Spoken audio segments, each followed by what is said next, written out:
I say that, but you know, every time that I say, there's no way he would do that. He turns around and sure as heck does it. Yeah. So you have no idea how bad I want to pop it. Because I want to pop it.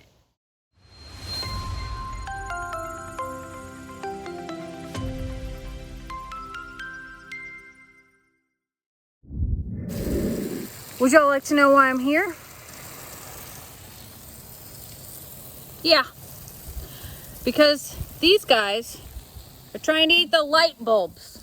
The light bulbs. I really like how I'm out here doing chores and, hey Carl, and I'm, you know, watering, cleaning out dog food bowls and feeding cats and litter boxes, and all of a sudden I hear Lester go, Jamie!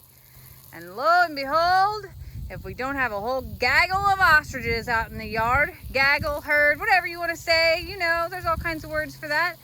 Yeah, everybody's out and about, lollygagging, having a little picnic in the evening here. And Lester goes, hey, I'll be right back. Oh, good. I get to ostrich watch. And then he says, keep that hose handy, you know, just in case you need it. Well, you know that we water the ostriches for fun, and this isn't necessarily a deterrent. Right, yeah. About that. Hey, Carl, you want to talk a little bit about your chin? So, I will tell you that we have noticed that the overall swelling has gone down, but it's still got a pretty decent sized lump. So, yeah, it's not terrible, but it does appear to be a little inflamed. It's okay. What the vet said is that we can do some pill antibiotics and we can put it in some of his food. So, you know, no dart gun necessary just yet. Oh, is that good? And she agreed that it did look like some sort of bite. Could be a spider, could be anything. It could be an infected hair follicle, believe it or not. I mean, there's a lot of things that it could be. But she does think that we should go ahead and do some treatment. So tomorrow I'll be picking up antibiotics in the morning first thing, and then we'll be passing them on to our little guy here, either in tomatoes or grapes, and we'll see how that goes.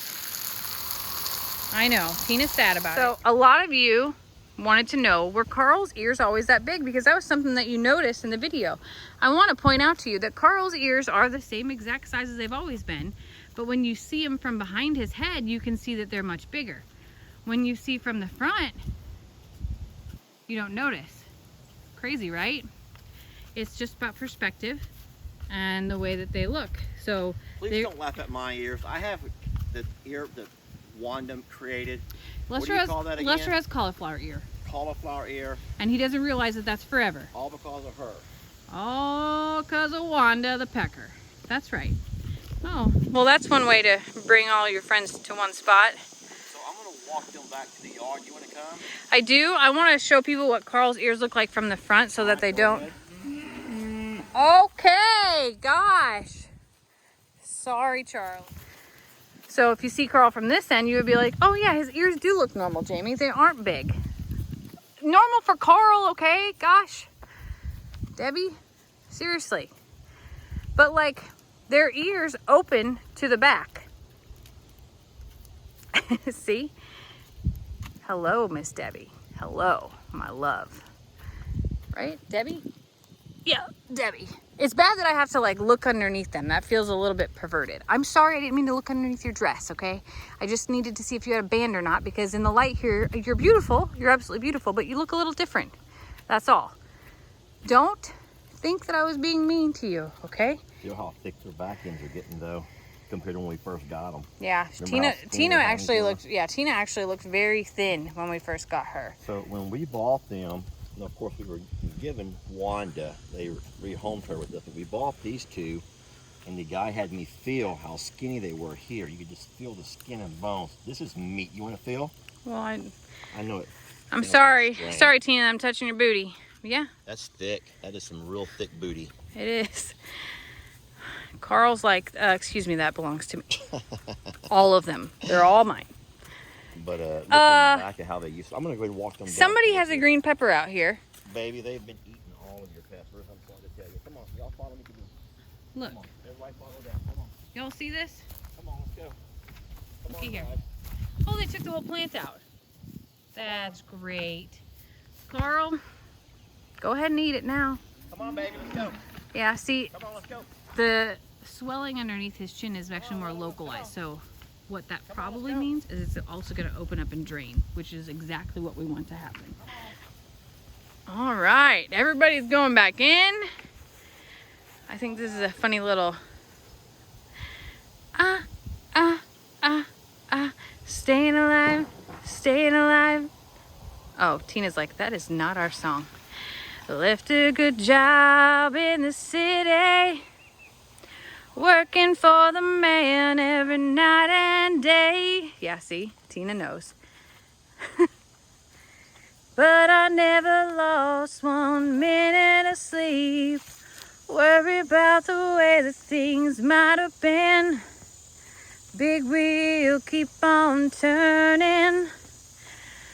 Tina the ostrich keeps on burning. 'Cause she's rolling, rolling, rolling from the river. I love you, baby. What good ostriches. Just a little tiny. Say, babe. Watch out for the gate, Tina. Hurry. Always say. Oh, Tina, look out, baby. Woo! Smooth like butter. What? You can eat a very balanced diet. You can get plenty of rest, lots of good exercise, and you're still gonna die. It's true.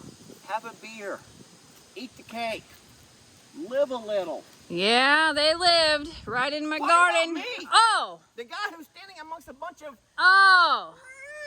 dinosaurs. Carl's like, we're not dinosaurs, we're ostriches. Gosh, Dad. Let's go. Come on. Yeah. Come over here. So you have no idea how bad I want to pop it. We're eating over here. Because I want to pop it. I wish that Carl was like cool enough to be like, hey Mom, could you just pick that off for me? Because it kind of itches a lot. But no. No. Go on, baby. I know. We got to hear a little bit of your song, just not all of it. Without these other brutes trying to mess with it. Yeah, I'm not real sure how you're going to work through that, but I'm going to stay right over here for sure.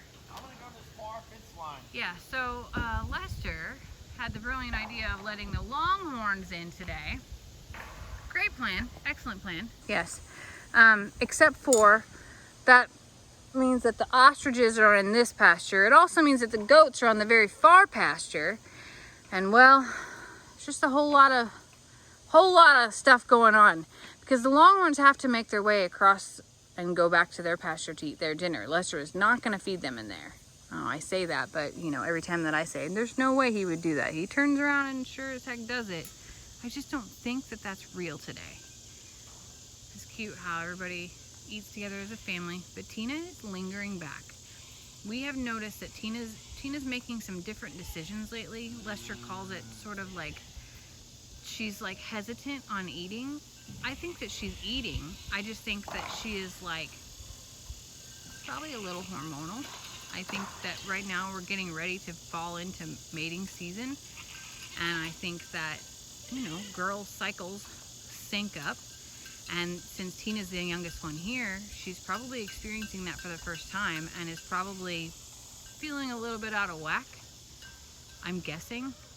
And I would imagine that in that, especially your first time, your hormones might cause you to be a little bit more competitive too.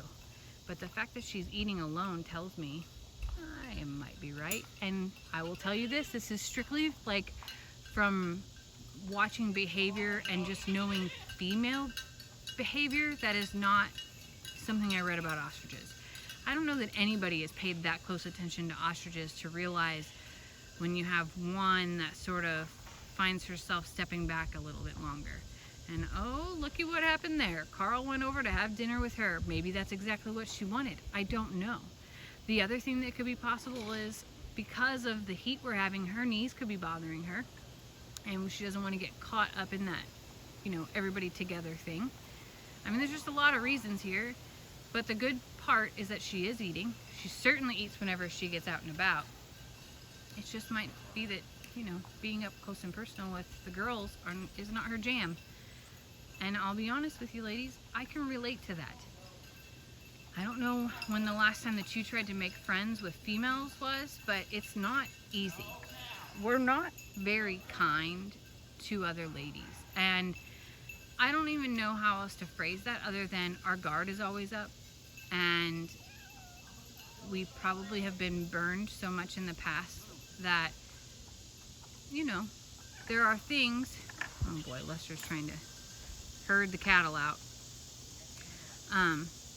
There are things that we as women do and put our guards up, and we feel like it's a competition versus a team sport. And I don't know if that comes from somebody stealing someone's man at some point, or what it really was or is that is the root of that. But I'll tell you, it's awful, and it's really hard to find people to trust, and it's really hard to find women that can relate to you, because we all lead very, very busy lives. Very busy lives, and we have a lot on our plates to take care of, and everybody's differently busy at different times. And I think that everybody also has some level of, I don't want to say neediness, but expectations out of a friendship that maybe the other person can't meet. And let's face it, our hormones make us baskets of emotion, and sometimes our emotions show or cause us to show, our hormones cause us to show more emotion than we normally would have.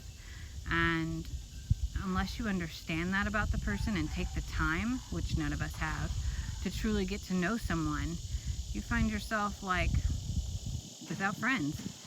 And the older that we get, the more real that is. We're so busy taking care of our pieces of our lives, from families to, well, farms and work, and barely finding room for self-care, that it's really hard to imagine squeezing in time for a friend. And I'll say this, if you and that friend or that woman don't have similar lifestyles in common, it makes it even worse, because that person feels like they're being ignored and you just don't want to do things with them, when in reality you live a really busy life and it's hard to squeeze that in.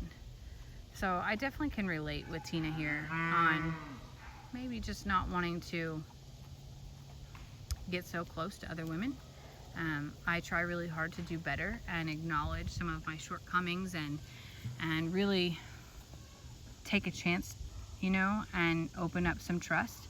But it is hard. It's really hard. Boy, there's a lot going on over here in the cow pasture that's not the cow pasture. The poor longhorns are super confused. We got goats on the right, we got goats on the left, and Lester looks like he is on the struggle bus, which means that I should probably stop yapping and help him figure out exactly what he's gonna do. I'm gonna close this gate. I want you to see that it is closed, okay? I'm gonna close that gate and then take a walk up here to see what he's got going on.